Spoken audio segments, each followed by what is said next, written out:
maybe in 20 years when I've collected more than one car I've inherited.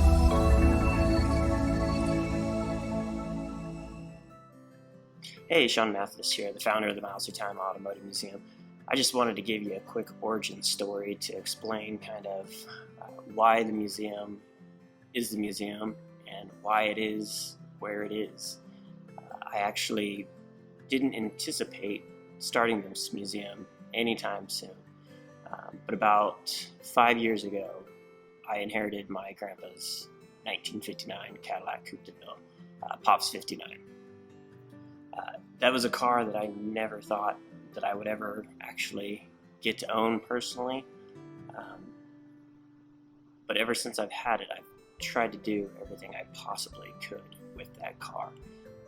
Pops 59 has its own website, pops59.com. It's got its own Facebook page. Been on the cover of one magazine and had multiple articles written on the car. And ultimately, after going to car show after car show with this car and having it not really fit in with any kind of theme, there's no Cadillac or big boat car category when you're going to car shows. And not that I ever took it there for awards, but the car is all original, and I'm at like 50% of the time there's some sort of issue with the car, and it's always minor, but it could be the battery goes out on me, the radiator overheated on me, and I had to get towed home before. I mean, it's to the point where my wife doesn't even go with me anymore inside the car. And plus, it's hot. You know, if the weather is perfect for a car show, it's also miserable for a human. So I got to thinking, I was like, what else could I do with this car that would still allow me to let people see it and enjoy it, as well as myself, obviously, because I do like to drive it and share it with people. But I started thinking, what if I had people come to me inside of a climate-controlled building and have almost an indoor car show where people like me that had maybe a car that they didn't really have room for in their personal garage, and it meant something to them, and they didn't want to get rid of it, and they want people to see it. And so I thought of the concept of this co-op style automotive museum, which later became Miles Through Time.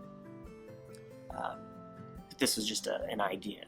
I was like, maybe in 20 years when I've collected more than one car I've inherited, and I've got a lot more time and obviously money, I could maybe give it a go. But the opportunity came in Toccoa, Georgia, where I had a building that I was given the opportunity to see what I could do.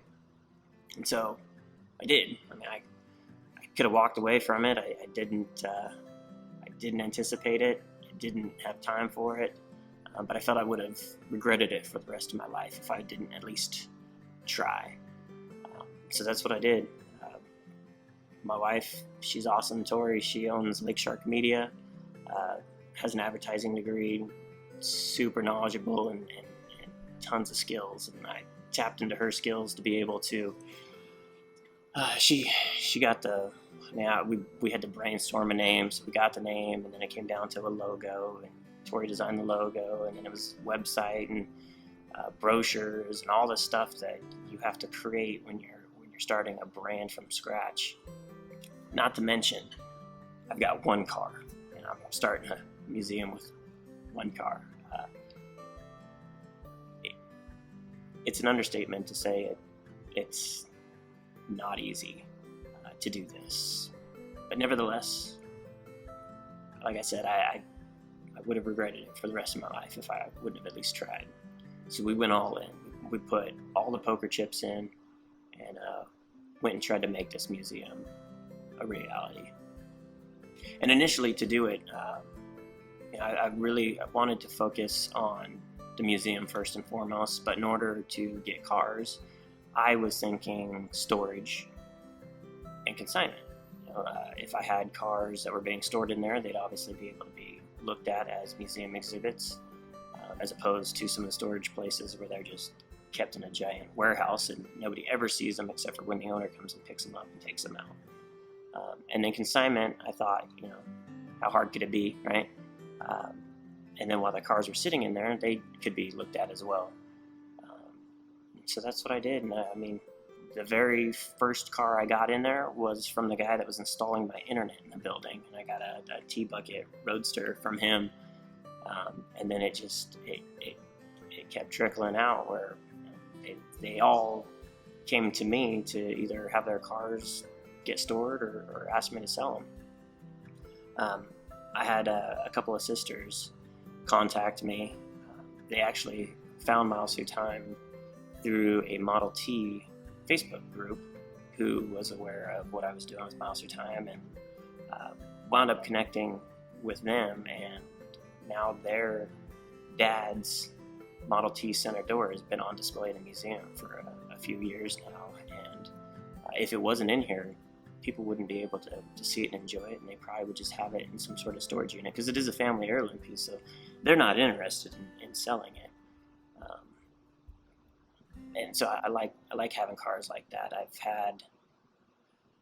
I've had a collection of 5 cars in a museum where a few sisters contacted me, let me know their dad passed away, and he's got a collection of cars, and no real room for them at the moment. They wanted to sell a couple of them, but not all of them. And he was an important part of the community, and so I took it as an opportunity to not only be able to have his cars on display and let people see his collection, which looked good in the museum, don't get me wrong, but it also paid tribute to who he was as a man when he was alive, and people recognized him and knew his cars and came in specifically to be able to see him, whereas in most cases, once that loved one passes away, those cars are gone, one way or another. Either the family members put them away, sell them, or the auction house comes in and they're gone. The concept of Miles Through Time is a co-op style automotive museum that had exhibits filled from various people, whether they were loaning them to the museum for display, storing them in there, to get them out of their garage, or they wanted me to sell them. Ultimately, what happened is I ran out of room. The building in Toccoa, nowhere close to big enough for what I needed. So in 2017, when I started the museum with one car, it quickly grew to a couple cars and then a few more cars, and then I wound up getting a few more people that wanted to get involved, people like Truett Phillips.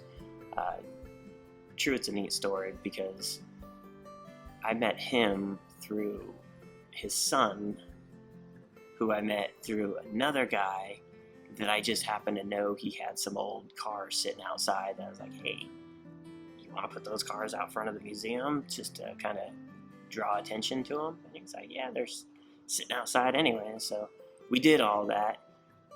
The guy's employee wound up being Truett's son, who was like, holy cow, this is awesome. I got to tell my dad. Truett, who comes and brings 5 cars right off the bat, which is pretty awesome. He just embraced the concept and rolled with it. And from there, Truett is the guy that if you went to the old location and saw our service center with the gas pumps in it, that was all out of his mind and built by Truett, which was really neat. And it served multiple purposes because in that building I had no real entrance or anything, and there was all kinds of issues with that, and building that wall and service station, old store type thing out of all reclaimed wood was neat in multiple ways, plus it served a major purpose for me at the museum, because in Toccoa it was really hard to run a museum in general if I had a team, but what happened was I had me. If I was not there, there was no museum. And it was difficult to run a museum, which is why I had the hours that I had and was only open in the summer, just because I couldn't justify all the expenses of having a place open where I might get a couple people on one day it didn't make good sense to do that. And so between running out of space and not having essentially enough time in the day to get the museum to where I wanted it to be, I had to make a decision. And that decision led to moving the museum to a new location, and that was inside this place, inside the Old Clarkesville Mill. Crazy story with this. So in 2019, Paul Milliken from Good Day Atlanta came into the museum to do a special and 3 live segments in the museum, which was awesome. But in order to do it, he had to get to the museum at 7:30 in the morning. I live an hour away from the museum, which made for an early morning. Paul's used to it. I am not. And so what happened was my wife and I came up the night before, and we stayed at a bed and breakfast in Toccoa, and then was able to go to the museum first thing in the morning. But the night before, there wasn't really anything to do in Toccoa, so we went to Clarksville and had dinner. It was cool outdoor seating, places to eat, and we went to the Old Clarkesville Mill because it's Northeast Georgia's largest antique mall. And, maybe we'll see something cool that we could use for the museum. So we went into the antique mall. And there's 2 sections to the antique mall. There's the front one, and then there's the back one. I didn't even know about the back one, but we discovered it on this night. And we went in there, and inside there was a bunch of flea market stuff and antique mall stuff. But then there was also this big room inside the back that was mostly empty or filled with mostly junky type stuff. But for whatever reason, we're looking around, I'm like, wouldn't this be awesome if Miles Through Time was here? Just thinking size-wise, not to mention that the antique mall is a pretty cool aspect, and Clarksville's got a lot going on. Kind of just left it at that, finished up our night, and went back to the bed and breakfast, and went on Good Day Atlanta the next morning. And it was within 6 months of Good Day Atlanta in 2019, I came to the realization that it wasn't going to work in the current location. So I had to come up with an alternative. And it was either going to be Miles Through Time had to go away because I just didn't have the ability to make it what it needed to be, or I needed to go with Plan B. Plan B came from Truett's other son, who knew a guy, right? We went and met this guy who later turned out to be Andy, who owns the antique mall, and we talked to him about moving the museum up to the mill. And long and behold, that spot that my wife and I went into the night before filming for Good Day Atlanta, that's the spot we're talking about, which is absolutely crazy. But we decided to do it. Like, it was the only thing that we could. It literally was the only opportunity I had. I had actually looked at moving the museum more towards Atlanta, looking at buildings and all, and it just you're talking a ton of money, which I don't have for this. So we decided to make an arrangement and move it inside the Old Clarkesville Mill, inside of the antique mall. And in doing so, made it so that the museum would be able to be open 7 days a week, all year long, from 11 to 6, the same hours as the antique mall. Simply because you would get your admission through the antique mall, and that would free me up from having to be here every single moment the museum is open. And I wanted the museum to be open for more people. I got contacted all the time saying, hey, is the museum open? Can I come up?